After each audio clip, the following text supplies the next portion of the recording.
Сегодня мы хотели провести именно тематический вечер. У нас сегодня есть представители посольства Палестины, то есть это первый помощник, первый посол, то есть советник нашего посла дорогого Палестины, как раз первый заместитель посла Лиги арабских стран. Но человек уже потом, иншаллах, про себя тоже расскажет. И у нас очень активная молодежь, то есть мы собираем здесь молодежь не только именно татарскую, и тюркских стран, и молодежь разных. Из-за этого хотелось бы как раз затронуть сегодня именно тему как раз Палестины, то есть там у нас есть своя молодежь. И слово как раз хотелось передать нашему дорогому гостю. Он как раз расскажет о себе, о работе как раз посольства. И если есть какие-то вот вопросы, какая-то помощь, то есть можете задавать либо мне, либо нашему дорогому гостю. Очень многие ученые говорят, что Аллах Субхану ва Тааля клялся Палестиной, потому что Атин и Зайтун именно одни из признаков или знаки Палестины. Конечно, спасибо огромное, что вы тоже поддерживали нас и участвовали во всех мероприятиях в поддержку палестинских прав палестинского народа, которые произошли в посольстве и в других местах. Поэтому особая благодарность, что вы тоже молились, потому что это, понятно, это адаф иман, потому что кто видел зло, он должен, как пророк сказал, менять руками, если не мог, то языком, то есть говорит об этом, или не смог, то это душой или сердцем. Мы чувствуем, ощущаем вашу поддержку, это очень нужна для нас, потому что после геноцида в Газе мало кто-то знает, что происходит в Газе, все внимание на фоне войны в Персидском заливе. Конечно, там картина очень мрачная, продолжается страдание палестинского народа, бомбят, уничтожают. И тоже в Рамалле, в частности, сегодня только что шел из дома там новостей, и постоянные новостей, что поселенцы, они вторгают, и в частности, мечеть Аль-Акса и других святынь, и уничтожают мирных палестинских народов, нападают и по ночам на деревни, и уничтожают, и что могли уничтожать. Поэтому палестинский вопрос осложнился, стал очень сложным после того, как война произошла, как уже война идет, это ухудшило картину мира на Ближнем Востоке, в нашем районе. Я могу говорить о молодежи палестинского народа. Я должен вам сказать, что именно руководители Организации Объединенной Палестины, которая была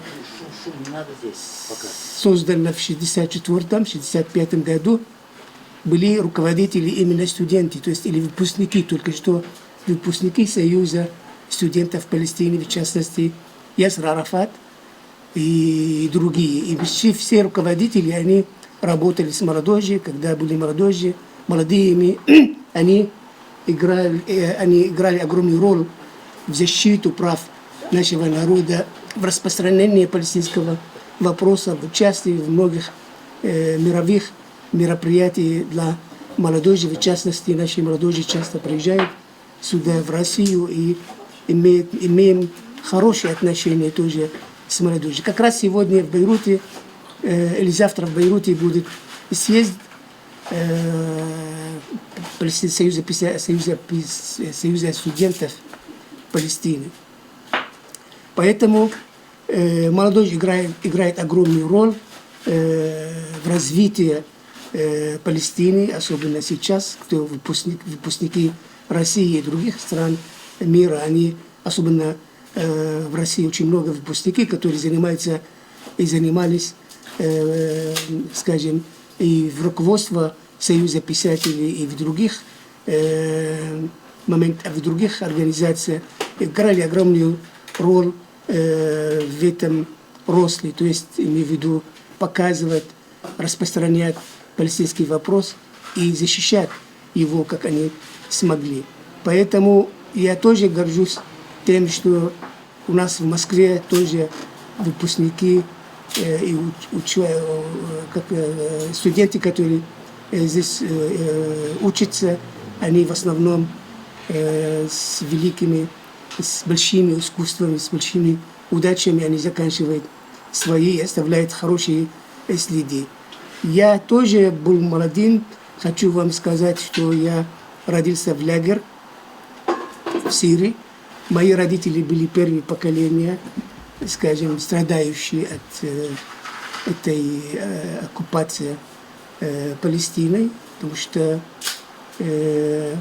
тогда, в 1948 году, когда израильтяне захватили Палестину, и была резолюция ООН о создании двух государств, палестинское и еврейское и арабское.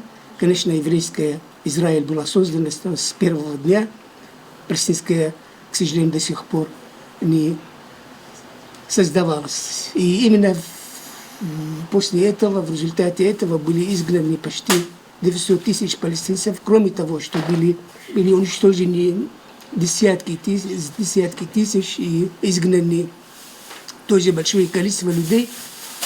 И снесли почти 560 или больше деревни палестинские. Поэтому большинство палестинского народа были изгнаны, в частности, мои родители, они были изгнаны в Сирию, я там родился, знаю, что такое работа молодежи, знаю какие-то мечты о молодежи, знаю какие-то, скажем, миссии у молодежи. Поэтому ваша поддержка, это означает, что для нас поддержка будущего палестинского народа, поддержку прав палестинского народа, в частности молодежи, которые переживают очень трудные моменты и в Газе, и в Рамалле, и везде. Поэтому спасибо еще раз огромное за все, что вы сделали, за то, что вы поддерживаете нас. Я хотел больше услышать вас, если есть какие-то вопросы, с удовольствием отвечаю. Как раз мы тоже помогаем нашему посольству, если у нас проходят митинги, то есть рядом с посольством Палестины, мы тоже как раз, наша молодежь татарская, совместно с штабом Татар-Москвы тоже приходили, общались также. Если есть какое-то желание, возможность приходить, тоже приходить, то есть мы будем это выкладывать на сайтах штаба Татар-Москвы, штаба ИДЛ-16. Когда образовался Израиль, остались там часть палестинское население, которые остались внутри Израиля и до сих пор носят израильский паспорт. Но они говорят на арабском, они принадлежат Палестине, и палестинцы, и они поддерживают своего народа, то есть палестинцы. Есть и вторая часть, это где оккупированные территории 1967 года, это Газа, сектор Газа, западный берег Иордания и Иерусалим. Там есть примерно около 2 миллионов тоже. И есть беженцы тоже. То есть и в Газе, и в Рамалле, и скажем, внутри Израиля есть палестинцы, но мне кажется, 7 миллионов, не 7 миллионов на этой оккупированной территории. Конечно, есть и большее количество беженцев, которые были изгнаны в 1948 году в Ливан, в Сирию, в Египет и в других стран мира. Поэтому такие населения у нас. А у вас язык, получается, это не фарси же? Нет, у нас арабский язык. Говорят, что среди арабов и палестинцев часть населения православная. Может, такое есть? Да, есть. В Палестине были около 20 православных, 20%. А как у них сейчас меньше? Церкви свои, да? Конечно, это самые известные, самые почетные, влиятельные церкви, авторитетные это в Палестине. Так как раз там родился Иисус Христос, как раз это святое место. Я хочу сказать вам следующее, если позволите. самый древний город в мире – это Иерихон, это палестинский народ. Это подтвердили все ученые. И город Иерусалима, который был образован в 2000 до нашей эры, образовал Мелькиседек. Это 2000 до нашей эры. То есть до того, как пришли евреи на территорию Палестины. И эта страна называлась Палестина или Ханаанская земля. Очень многие пытались завоевать Иерусалим. Иерусалим остается святым городом для всех религий, и всегда жили люди мирно, особенно в Иерусалиме, до того, как появилась оккупация Израиля. То есть, даже когда открыли Иерусалим мусульмане, они ничего не разрушили. Они оставили это, все камни, как они есть. Даже есть такое, когда видели, наверное, Царство Небесное, видели, читали, наверное, фильм история. Кстати, который играл роль Саладдина, это мой близкий друг и почти брат Гасан Масуд. И я, слава Богу, где-то там участвовал, где-то там в чем-то в этом смысле. Просто Иерусалим, когда открыли мусульмане, когда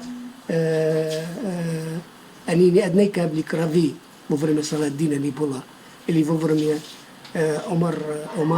халифата Умара. И должны узнать, что именно оттуда, из Иерусалима, сам пророк, саллаллаху алейхи ва саллям, путешествовал в небеса. Это почетно, до сих пор есть тень его шаги. Еще, когда мусульмане захватили, окружали города, патриарх Иерусалима, послушайте, это очень важная вещь. Патриарх Иерусалима говорит: я не дам ключей города, если сам не приехал халифат, второй халифат Умар аль-Хаттаб. Приехал на самом деле халифат Умар аль-Хаттаб из Медины в Иерусалим. Показывает ему патриарх церковь. Услышав азан, он говорит: простите, где я могу молиться? Он говорит: здесь не можете. Он говорит: нет, здесь не, как называется, в церкви. Он говорит: здесь не буду молиться. Я боюсь, когда-нибудь появляются какие-то мусульмане, которые будут считать, что это мусульманская часть земли. Посмотрите, как отношение к городу.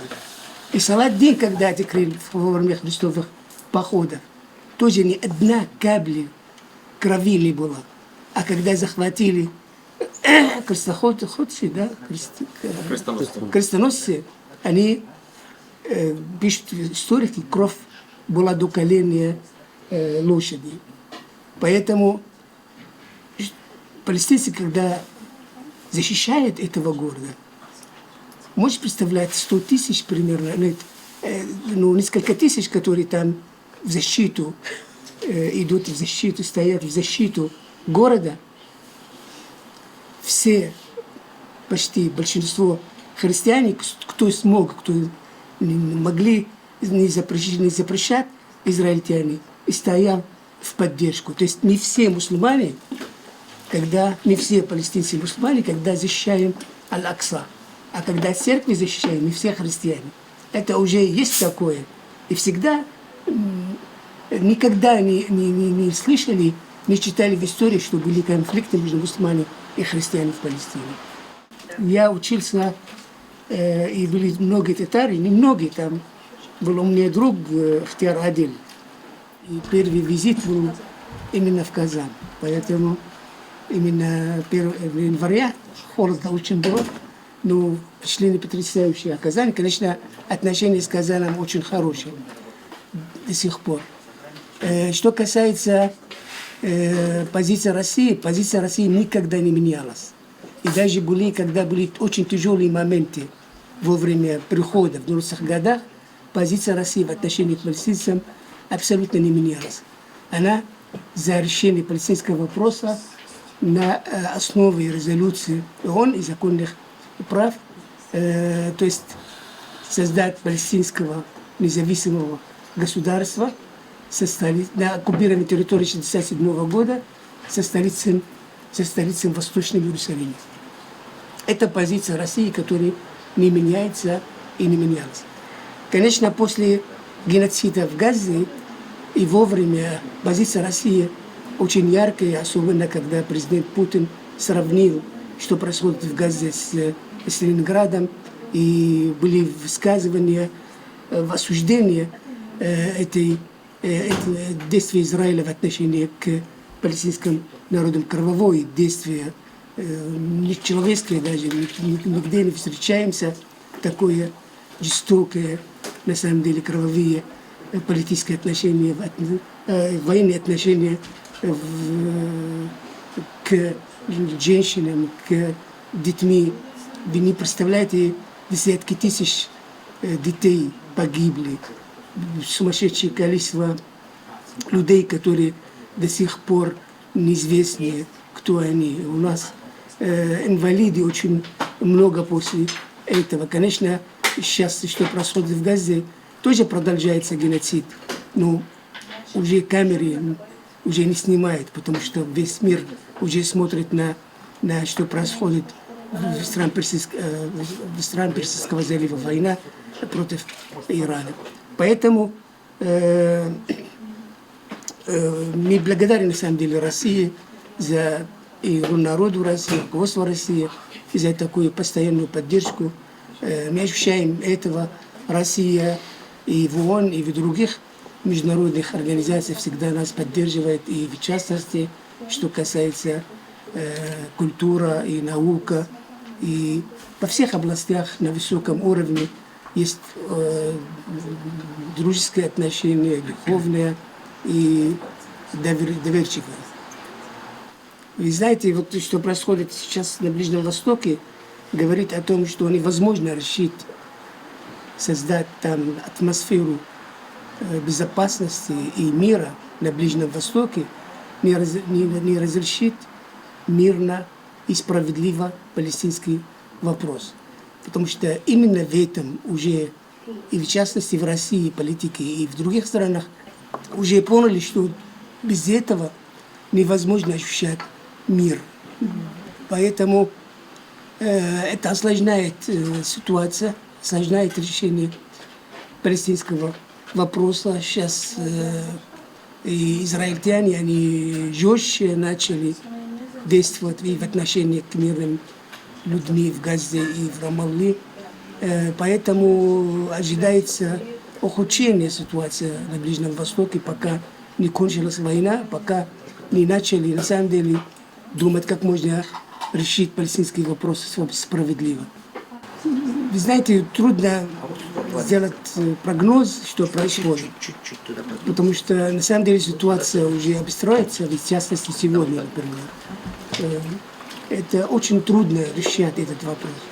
Мне кажется, что легче начинать войну, очень трудно остановить ее, потому что там несколько вопросов есть связанные, и уже конфликт уже стал между соседями. Это очень создает на самом деле мрачную картинку. Мы, конечно, хотим, чтобы в этом районе господствовал мир и согласие, потому что на самом деле первый, кто нуждаемся в мире, это мы.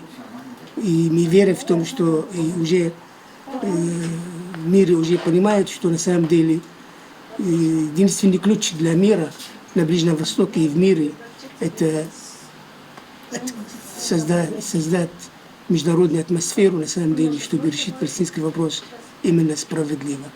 Потому что единственный вопрос, который до сих пор не решен, это палестинский вопрос. Есть понятное видение, как решать вопрос. Все знают, в частности США. И знают, невозможно решить вопрос, кроме на основе двух государств, то есть создать палестинское государство, как мы говорили, на территории 1967 года, 4 июня. То есть это когда началась война, в 1967 году, со столицей Восточного Иерусалима. И без Палестины, без руководства Палестины, без организации освобождения Палестины невозможно решать вопрос. Никто не может решать вопрос, кроме законного руководства палестинского народа в главе с президентом Махмудом Аббасом. Да, союзников в мире палестинцев очень много. И Россия одна из ведущих стран. И на Ближнем Востоке, конечно, арабы и в Лиге арабских стран, в частности, считают, что палестинский вопрос – это самый главный вопрос для всех арабов. И они всегда стремятся и делают все, чтобы этот вопрос был решен, как мы говорили, на основе двух государств. Дело в том, что в 2002 была заявлена о инициативе короля Абдуллы в Бейруте, на саммите арабских стран. В этой инициативе, где Россия в частности поддерживает, было сказано о том, что если Израиль уходит из Палестины с оккупированной территории 1967 года, то 56 стран, арабских и мусульманских стран, сразу признают государство Израиль. Это подарок, скажем, исторический для израильтян. Израильтяне не просто не пользовались, и они поступали против. Вопрос в том, что израильтяне хотели нормализировать отношения с Израилем, потом вернуться к палестинскому вопросу. Понятно, да? А мы хотим решить палестинский вопрос сначала, потом, потому что если они будут иметь хорошие отношения с арабскими странами, и есть мировые соглашения, то есть это они будут оставить вечно палестинский вопрос. Особенно сейчас, сколько лет, мы подписали, давайте признаемся, мы подписали самые ужасные, самые трудные соглашения с израильтянами.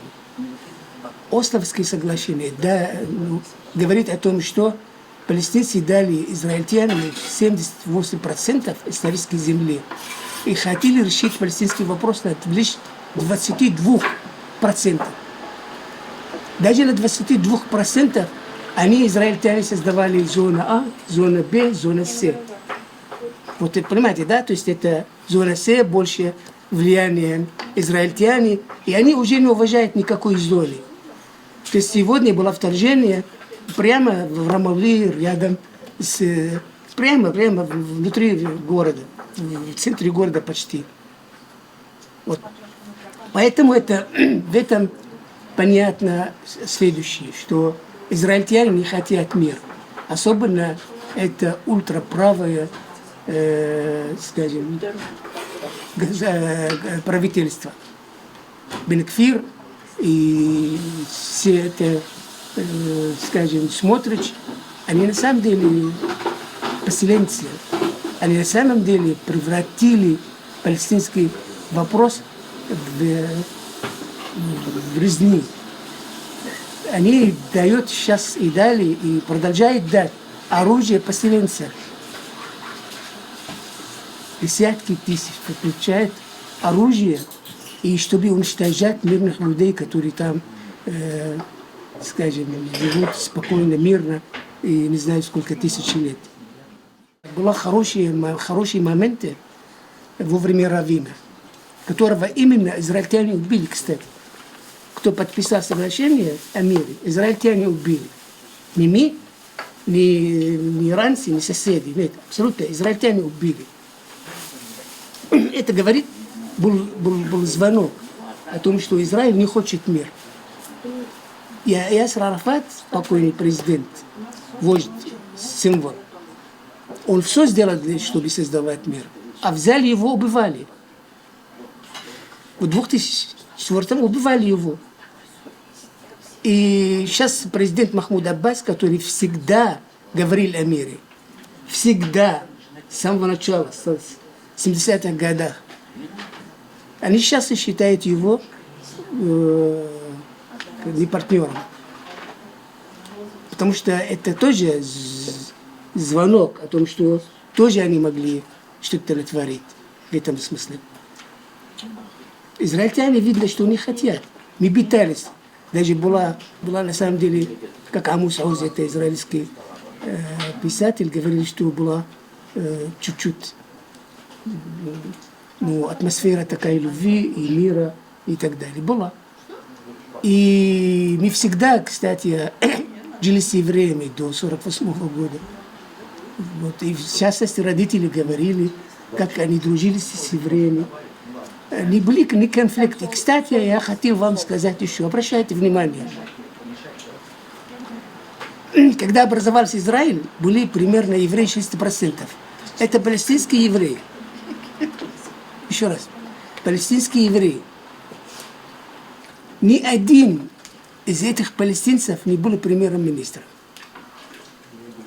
За всю историю Израиля. Вам это о чем говорит? Ну, своих продвигают, получается, Израиль. Не просто своих, именно те, которые европейцы, которые приехали из Советского Союза. Потому что именно они занимались терроризмом, в частности, Шамир. Это уже не я говорю, это еще когда бомбили член, как называется, посланник мирового посланника ООН тогда в Иерусалиме, в гостинице Давида. Так называется гостиница. Это они сами, Шамир совершили это. То есть все палестинцы, которые имеют отношение к этой стране, к этой земле, они не дают им возможности быть в главе этого правительства. Потому что они всегда были с нами. Они всегда поддерживали. Сейчас, например, у нас есть друзья здесь, в Москве, и часто к нам ходят, чтобы вы поняли, что у нас вопрос не еврейско-палестинский, а израильско-палестинский. То есть мы против того, чтобы кто-то пришел и захватил нашу землю. А евреи всегда жили с ними без вопроса, абсолютно. И мирно, и спокойно. До сих пор, и даже сейчас в Москве у нас есть хорошие друзья, которые носили гражданство Израиля, носят гражданство Израиля. И они считают, что это оккупация. Уехали оттуда и пишут очень много в поддержку нашего вопроса. И это друзья, и всегда с ними общаемся и пишут в поддержку палестинского народа. Поэтому, наоборот, палестинские евреи Палестины или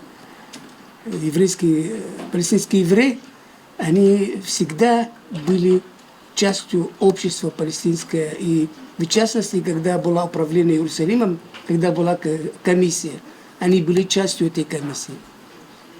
Это исторический факт. Война в Персидском заливе повлияла очень негативно на палестинский вопрос. И я еще раз повторяю, никогда невозможно решить вопрос мира и безопасности на Ближнем Востоке, не оставляя палестинский вопрос неразрешенным. Решать палестинский вопрос – это ключ серьезный к миру и безопасности на Ближнем Востоке и в мире вообще. Например, пример министров Нетаньяху, если уходит от власти, то ждет его суд и тюрьма. Поэтому он продолжает действовать именно на фоне этого, действует, скажем, жестоко и решает все вопросы военными путями. Он хотел и продолжает, и хотел войну, и, я думаю, продолжает создавать все атмосферы для продолжения войны, в частности, против Ирака. Они говорят о том, что против палестинцев, что совершили в Газе, совершает на западный берег Иордания, это говорит об этом.